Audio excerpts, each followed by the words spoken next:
Hi, this is Pat from Nerdjitsu, finally back with another how-to video.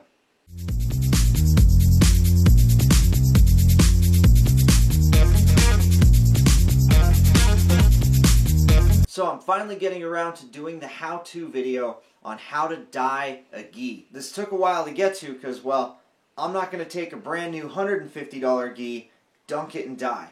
So I usually got to score something for free or something at like the rummage sale for 10 bucks. In this case, I finally got a hold of something for free. The last gi I had lined up actually got stolen out of a car at a tournament, which is pretty damn inconvenient. So we're going to start off with getting prepared.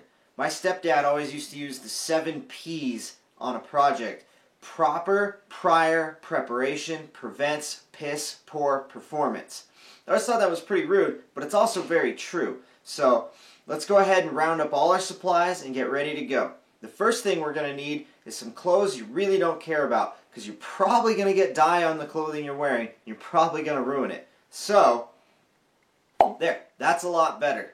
Now, next we're going to need some sort of bucket to put the gi, the water, the dye, and all of that in. So I like a larger bucket. I've done it in a 5-gallon Home Depot one before, but you got to take the gi out, move it around, put it back in so you don't get those tie-dye marks in it. So now, let's grab our bucket. The next thing we're going to need is at least 4 bottles of dye. In this case, we're going to use 5, but we'll get into that later. Next up, to keep our skins from turning whatever color we're dyeing things, we're going to need some latex gloves. Of course, we're using a lot of water, so we need some pots to boil water in. We also need a stick to dip our gi down in the water and stir it up with. And last but not least, we actually need a box of kosher salt. Now that we've got everything rounded up, the first step is going to be to boil enough water to completely submerge the gi once the dye is mixed in. I don't have an oven out here, so we're going to go ahead, cut away, get the water hot, then come back. We went ahead, boiled enough water to fill about 1/3 of this, and it's time to make our concoction. We're going to start with, of course, our boiling water.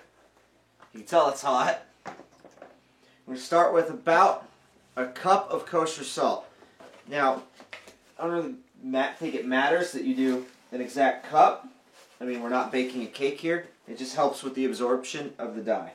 Now, normally I would use about 2 bottles of standard dye, but I don't really want to go with a standard color this time. So what I'm going to use is half a bottle of the wine color with 2 bottles of the straight up purple. My big concern is that Fuji already makes a lilac colored gi. Not really interested in that, so I'm trying to go a little bit darker. Now, gis are really thick fabric, and I feel like a little bit darker dye is going to lend a better result.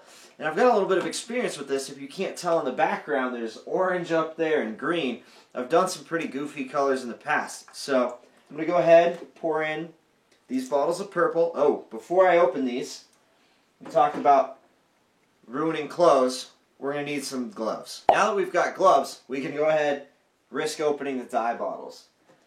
I don't know about you guys, but I work retail, and I don't think showing up with grape hands to work is going to be all that helpful. Let's pour these guys in here.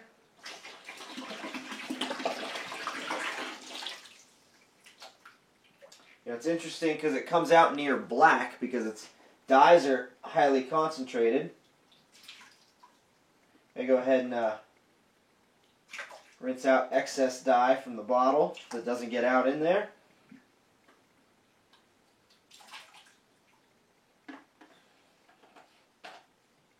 Okay. Set these aside where you're not going to ruin anything. And let's go ahead and toss in our half a bottle here of the wine color.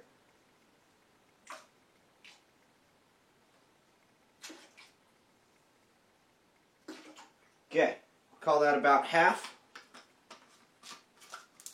Cap that, save it for later. Use our stick and we're going to stir it up. Make sure that salt mixture is dissolved. Should be pretty cool. Now, of course, we need our white gi. This gi is one of Fuji's standard gis. I forget exactly what they call it, but it's one that they'll routinely do for gyms as their own. and as a result, this one has SPG patches on it. Now I'm cool with leaving the patches on in my green gi there, putting the gi, which was white, into green dye with white patches on the gi, yielded a green gi because the gi is cotton, but the patches are a synthetic material, and we ended up with blue patches from green dye, which was pretty cool. I like to take the rope out and leave it white for a while. The first time you wash it, by itself of course, with the rope inside the pants, if it's a cotton rope like Fuji does, you're going to get a really cool effect where the rope is a lighter color than the rest of the gi. You get our pants in there. I'm not going to stick my hand down in the water, of course, it's pretty much almost boiling still. We're going to get our jacket in there too.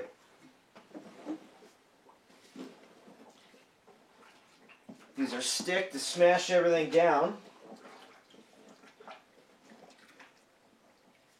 Oh man, if this stays anywhere near this color, this is going to be pretty fun.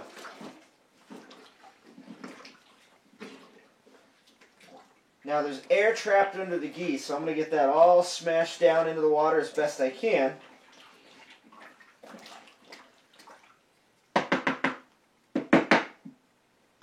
We're going to put the lid on the container and check back in 20 minutes because we're going to want to circulate those pants and that jacket so you don't get those lines that you get from tie-dye clothing where you bunch something up and dip it in dye.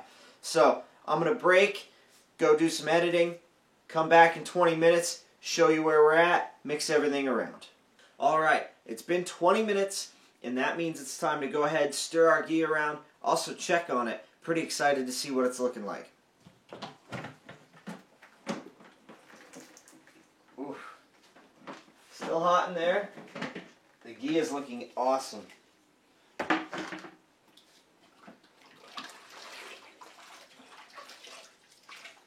pretty dark.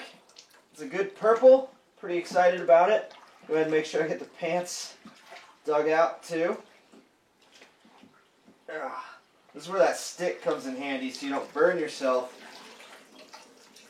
or end up looking like the little girl from Willy Wonka who ate what she shouldn't have.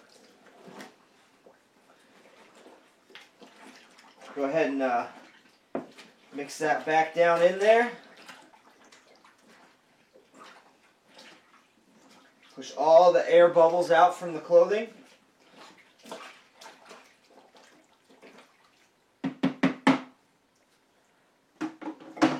When we get our lid back on this bucket, check it again in 20 minutes and stir it. But I don't really think I need to show you guys that. We'll just show you what to do once you're done with your full hour.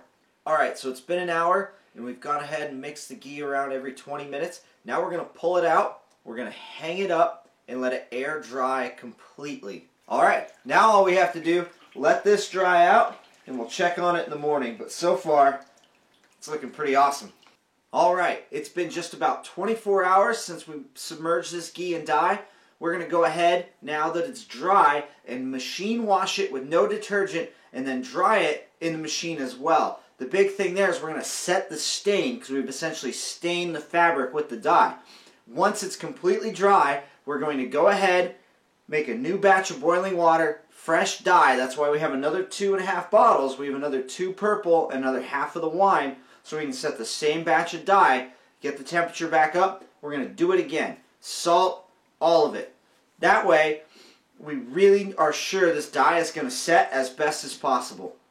So, after the first time through the wash and a machine dry, this is what we're left with. This color is absolutely awesome. We're ending up a little lighter, almost pink on the patches, which is great. I'm actually this time going to let it soak a little longer in hopes of really trying to permeate that polyester as best we can. Synthetic materials don't take a dye really well, so the longer we let it sit in there, the better chance we got, because we do seem to have some effect on it. So we're going to do the exact same thing. We're going to take the bucket of water. We've already boiled it. Save the time there. Take our bucket of water. Same setup. 2 full bottles of purple dye.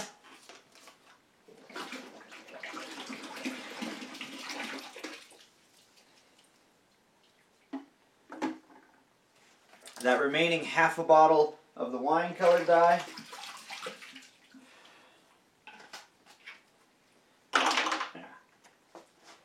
going to grab kosher salt.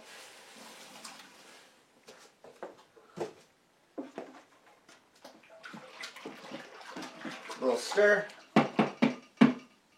Stick looks great too. And back in with the ghee.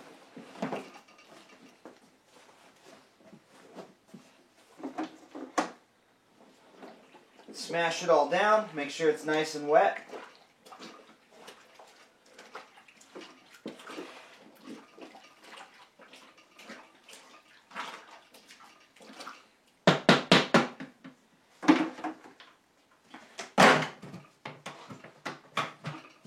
Throw the lid on it and we're good to go. We're going to let this sit once again another probably 2 hours this time. Let it air dry, machine wash it, and then we'll show you the final results. Alright, went ahead, did the second set of dye, the second wash, did a wash with detergent, went through the dryer. It's all set, it's all done, and these are our final results. I'm pretty happy with it. The pants and the jacket are almost a dead match. I haven't run it through with the string yet in the wash, so the string will end up turning a lighter shade of purple because you gotta wash this by itself for a while. It will still continue to bleed dye just a little bit, especially if you put it with anything white. You're gonna end up with something maybe a little pink. Probably won't be ideal. So here's our pants. Pants look great. Jacket looks great. The patches ended up kind of a lighter pinkish white. It's probably going to fade more to white with a couple washes. But the patches stand out great, which looks awesome. And overall, you end up with a really fun, unique looking gi. It's not competition legal, but you can train in it and actually compete in smaller tournaments just fine. Just, IBJJ has the rules on they want you in their blue, their white, their black, whatever, who cares. Anyway, if you like this video and you want to see more projects like this and how-to videos, go ahead, throw a like down below. If you dislike the video, you can click that dislike. I don't care. The interaction helps anyway.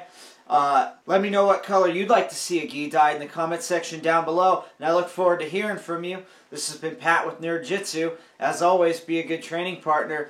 We'll see you soon.